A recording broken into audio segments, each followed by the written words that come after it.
Mr. President, we extend our hearty welcome to the new Secretary General, Mr. Ban Ki-moon, who has taken up this challenging job requiring dynamism in confronting the global challenges of the 21st century. Balancing global interests and steering the United Nations in a direction that gives hope to the multitudes of the poor, the sick, the hungry and the marginalized is indeed a mammoth task. We would like to assure him that Zimbabwe will continue to support an open, transparent and all-inclusive multilateral approach in dealing with these global challenges. Mr. President, climate change is one of the most pressing global issues of our time. Its negative impact is greatest in developing countries, particularly those on the African continent. We believe that if the international community is going to seriously address the challenges of climate change, then we need to get our priorities right.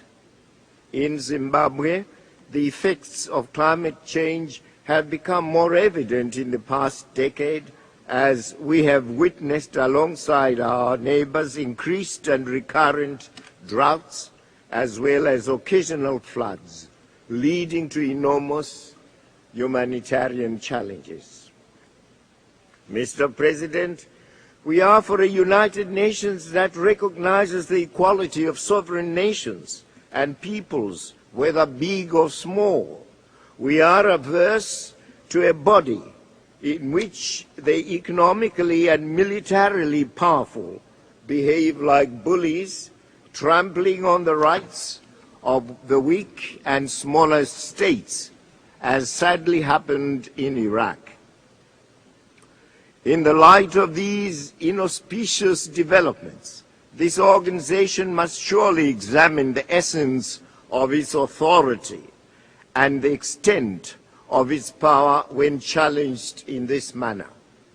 Such challenges to the authority of the United Nations and its Charter underpin our repeated call for the revitalization of the United Nations General Assembly, itself the most representative organ of the United Nations. The General Assembly should be more active in all areas, including those of peace and security. The encroachment of some United Nations organs upon the work of the General Assembly is of great concern to us. Thus, any process of revitalizing or strengthening of the General Assembly should necessarily avoid eroding the principle of the accountability of all principal and subsidiary organs to the General Assembly. Mr. President, once again we reiterate our position that the Security Council as presently constituted is not democratic. In its present configuration, the Council has shown that it is not in a position to protect the weaker states who find themselves at loggerheads with a marauding superpower. Most importantly, justice demands that any Security Council reform redresses the fact that Africa is the only continent without a permanent seat and veto power in the Security Council. Africa's demands are known and enunciated in the Ezulwini Consensus.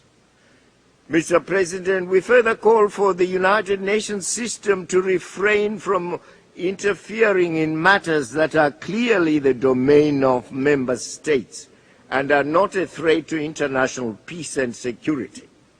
Development at country level should continue to be country-led and not subject to the whims and caprices of powerful donor states. Mr. President, Zimbabwe won its independence on the 18th of April in 1980 after a protracted struggle, protracted war against British colonial imperialism, which denied its people, human rights, and democracy. That colonial system which suppressed and oppressed us enjoyed the support of many countries of the West who were signatories to the United Nations Universal Declaration of Human Rights.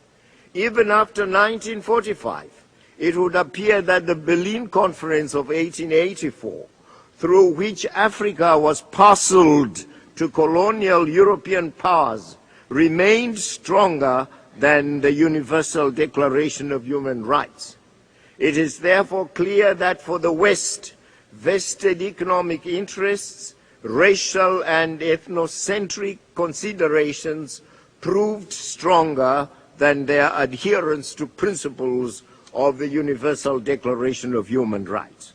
The West still negates our sovereignties by way of control of our resources, in the process making us mere chattels in our own lands, mere minders of its transnational interests.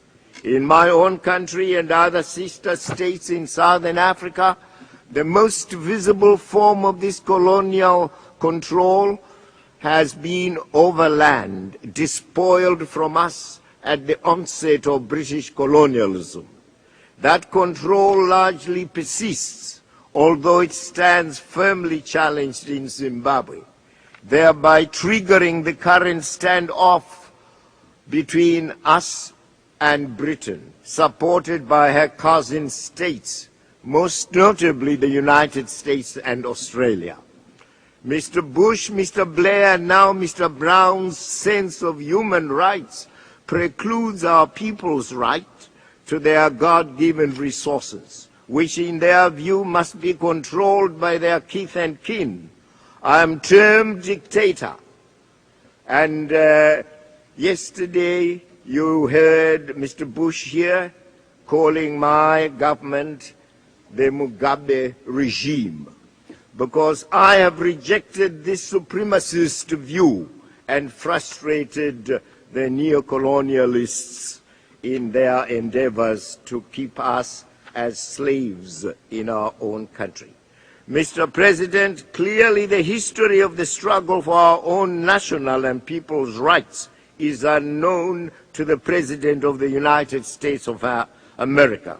He thinks the Declaration of Human Rights starts with his last term in office. He thinks he can introduce to us, who bore the brunt of the struggle for the freedoms of our peoples, the virtues of the Universal Declaration of Human Rights. What rank hypocrisy!